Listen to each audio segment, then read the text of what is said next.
ಅಂತಂದರೆ ಮಠ ಮಂತ್ರ ಆದಂತಹ ಸಂದರ್ಭದಲ್ಲಿ ಅಥವಾ ದುಷ್ಟಶಕ್ತಿಗಳು ಇದ್ದಂತಹ ಸಂದರ್ಭದಲ್ಲಿ ಅಥವಾ ಪ್ರೇತ ಬಾಧೆ ಇದ್ದಂತಹ ಸಂದರ್ಭದಲ್ಲಿ ನಮ್ಮ ಮುಖದಲ್ಲೇ ಯಾವ ರೀತಿಯಾದಂತಹ ಒಂದು ಛಾಯೆ ಇರುತ್ತೆ ಅಥವಾ ಯಾವ ರೀತಿ ನಾವು ಗೊತ್ತು ಮಾಡ್ಕೋಬೋದು ಅಂತೇಳಿ ಇವತ್ತಿನ ವಿಷಯ ಆಗಿರುತ್ತೆ. ಅಂದರೆ ಪ್ರೇತ ಬಾಧೆಯ ಅಥವಾ ಮಾಂತ್ರಿಕ ಬಾಧೆಯ ಅಥವಾ ನಕಾರಾತ್ಮಕ ಶಕ್ತಿಯ ಒಂದು ಲಕ್ಷಣ ಅಂತಲೇ ಹೇಳ್ತೀನಿ.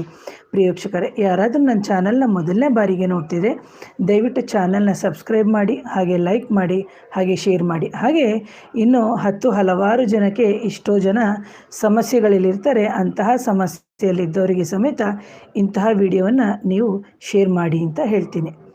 ಹಾಗೆಯೇ ಯಾರಿಗಾದರೂ ಇದರದ್ದು ರಿಲೇಟೆಡ್ ಆಗಿ ಒಂದು ಅಪಾಯಿಂಟ್ಮೆಂಟು ಬೇಕಿದ್ದಂತಹ ಸಂದರ್ಭದಲ್ಲಿ ನನ್ನ ನೇರ ಭೇಟಿಗೆ ಅವಕಾಶ ಇರುತ್ತೆ. ನನ್ನ ವಾಟ್ಸಪ್ ನಂಬರ್ ಬಂದು 7019806595ಗೆ ವಾಟ್ಸಪ್ ಮುಖಾಂತರ ನೀವು ಸಂಪರ್ಕ ಮಾಡಿ ಅಂತ ಹೇಳ್ತೀನಿ ಪ್ರೇಕ್ಷಕರೇ.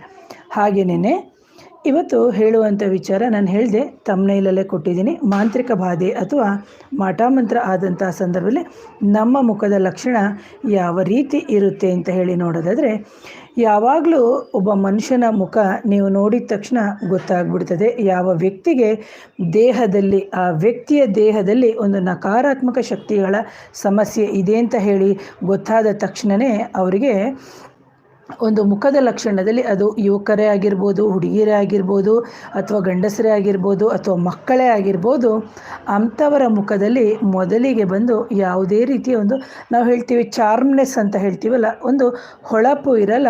ಈ ಮುಖದಲ್ಲಿ ಬಂದು ಒಂಥರ ಕಳೆಗುಂದಿದ ರೀತಿಯಲ್ಲಿ ಇರ್ತದೆ. ಹಾಗೇನೇ ಅವ್ರಿಗೆ ನೋಡಬೇಕು, ಕಣ್ಣುಗಳು ತುಂಬ ಕೆಲವರಲ್ಲಿ, ಎಲ್ಲರಲ್ಲ, ಕೆಲವರಲ್ಲಿ ನೀವು ನೋಡ್ಬೋದು ಅನಿಮಿಯಾ ಇರುತ್ತೆ ಅಥವಾ ಸರಿಯಾಗಿ ನಿದ್ದೆ ಬಾರದೇ ಇರುತ್ತೆ. ನಾವು ಅದನ್ನು ನೋಡಬೇಕಾಗುತ್ತೆ. ಇದು ಕಣ್ಣು ಕಪ್ಪಾಗಿರೋದು ನಿದ್ದೆ ಬಾರದೇ ಇರೋದಕ್ಕೆ, ಅಥವಾ ಏನು ನೆಗೆಟಿವ್ ಎನರ್ಜಿ ಅಥವಾ ಬ್ಲ್ಯಾಕ್ ಮ್ಯಾಜಿಕ್ ಇಶ್ಯೂಸ್ ಅಥವಾ ಸೂಪರ್ ನ್ಯಾಚುರಲ್ ಎನರ್ಜೀಸ್ ಅಂತ ನಾವೇನು ಹೇಳ್ತೀವಿ ಅದರ ಸಮಸ್ಯೆ ಅಂಥೇಳಿ ನಾವು ನೋಡಬೇಕಾಗುತ್ತೆ.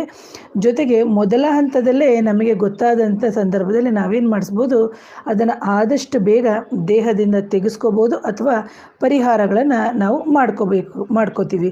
ಈಗ ಮುಖಭಾವ ಬದಲಾಗ್ತಾ ಇದ್ದಂತೆ ನಮಗೆ ಹಳೆಯೊಬ್ಬರು ಹೇಳ್ತಿದ್ರು, ಯಾಕೋ ಅವಳ ಮುಖದಲ್ಲಿ ತುಂಬ ಬದಲಾವಣೆ ಬಂದಿದೆ ಅಥವಾ ಅವನ ಮುಖದಲ್ಲಿ ಬದಲಾವಣೆ ಬಂದಿದೆ ಅಂತ ಹೇಳ್ಬಿಟ್ಟು, ಅಂತಹ ಸಂದರ್ಭದಲ್ಲಿ ನಾವು ಒಂದು ಉಚ್ಚಾಟನೆಯನ್ನು ಮಾಡಿಸುವಂಥದ್ದು ಅಥವಾ ಧ್ಯಾನದ ಮುಖಾಂತರ ಅಥವಾ ತಾಯಿತಗಳು, ಯಂತ್ರಗಳ ಮುಖಾಂತರ ಕೆಲವೆಲ್ಲ ಪರಿಹಾರಗಳನ್ನು ಮಾಡಿಕೊಂಡಂತಹ ಸಂದರ್ಭದಲ್ಲಿ ಮೊದಲ ಹಂತದಲ್ಲಿ ಖಂಡಿತವಾಗಲೂ ಪರಿಹಾರ ಆಗುತ್ತೆ. ಯಾವಾಗ ಒಂದು ಸಮಸ್ಯೆಗಳು ಜಟಿಲವಾದಂತಹ ಸಂದರ್ಭದಲ್ಲಿ ನಮಗೆ ಧ್ಯಾನ ಮಾಡೋಕ್ಕೆ ಕೂತ್ಕೊಳ್ಳೋಕ್ಕೂ ಆಗಲ್ಲ, ಅಂತಹ ಸಂದರ್ಭದಲ್ಲಿ